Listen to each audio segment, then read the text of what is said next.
and welcome back. This is going to be a review video. So fun, so fun. This is The Teller of Small Fortunes by Julie Leong, I hope. I will say now, this is Claudia in the future recording like 5 minutes from when you're about to see this. There are spoilers coming. There are spoilers. So if you have not read this book and want to, click away. But just know that I highly, highly, highly, highly, highly recommend this book, so you should read it and then come back to this video. Or not. It doesn't matter.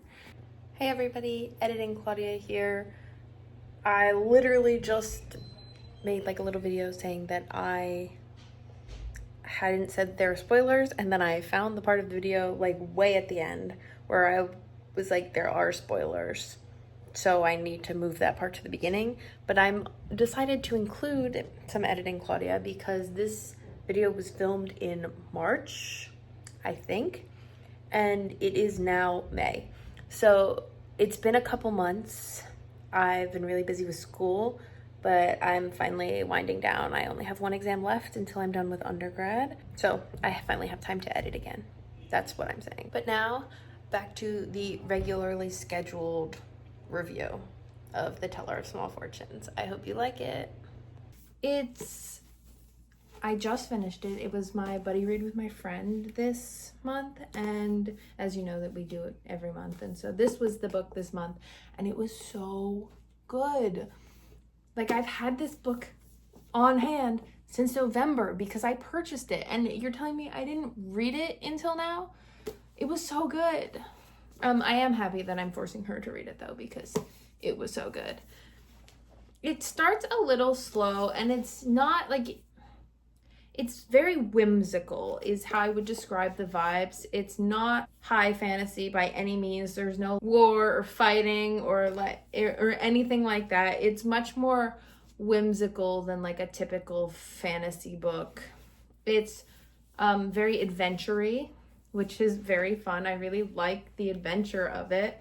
And all in all, it was just like, the whole book was kind of a quest. It did take a little bit for me to like really get into it. And that's just literally my schedule, because I read it and then I had to put it down, and then I read some more, and then I had to put it, and I did that till about 120 pages. But then yesterday morning, I found myself awakened earlier than I was anticipating, and I was at like page 140 or so, which is like around here, front, back, like this. No, front, back. This is the front. And so I sat and I read the remaining like 100 pages, 180 pages in one sitting, and it was such a good time. I was like in it, and that, like, there wasn't like, I don't really know how to describe this, because there wasn't that's the back.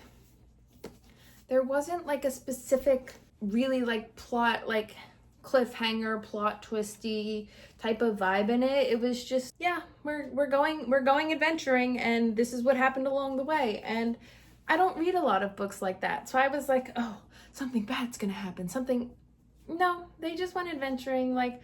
And if you're looking for something that's just like quest adventurer, highly, highly recommend. This book was so good. Yeah, it was, the best way I can describe it is that it was whimsical, and I had such a fun time. Yeah, I will be thinking about this book. I'm going to be recommending this book to a lot of people.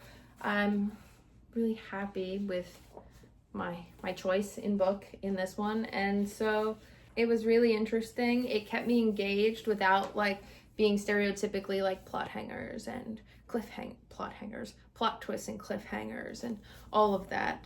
And so I was just on an adventure, seeing who they were going to encounter and who they were going to pick up and everything. And I really, really liked the fact that all of this, it was like very much found family, which I appreciated, because a lot of times like found family is like in a romantic way. It wasn't at all. There was no like romance in this book, really. It was literally just adventure. And I actually really appreciated that. Because usually I'm like, with fantasy, I'm like, oh, it could have actually been made better if these two characters had gotten together. Because that's a lot of the fantasy I read. So, like, if you don't set up your fantasy where that's necessary, which Julia Leong did beautifully, then you don't need the romance. And this did not need any romance. It was perfect on its own. It literally just...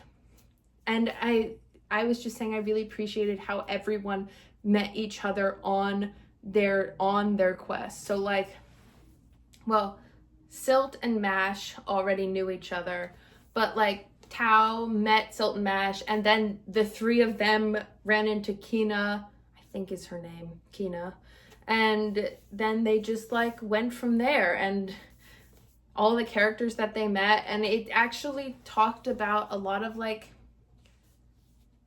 deeper topics like racism, and because Tao is like not from like the kingdom where everybody else is from, she's from the Shinara. I apologize for butchering it, but she's Shin, and that's not the same race as everybody else. So like people are mean to her and they exclude her, and they're like, we don't want trouble, get out. And then also like she has this component where like she like actually tells fortunes. Like it's not just like how we would think of a fortune teller being someone who just is like kind of a fraud, and they're like, oh, like, let me read your, like, she literally can tell small fortunes for real. And there's this whole plot arc with like, that's part of the reason she gets with these, like they start on this adventure is because she tells one of the guys his fortunes. And I enjoyed the redemption arc with her mother. I thought it could have been a little bit better.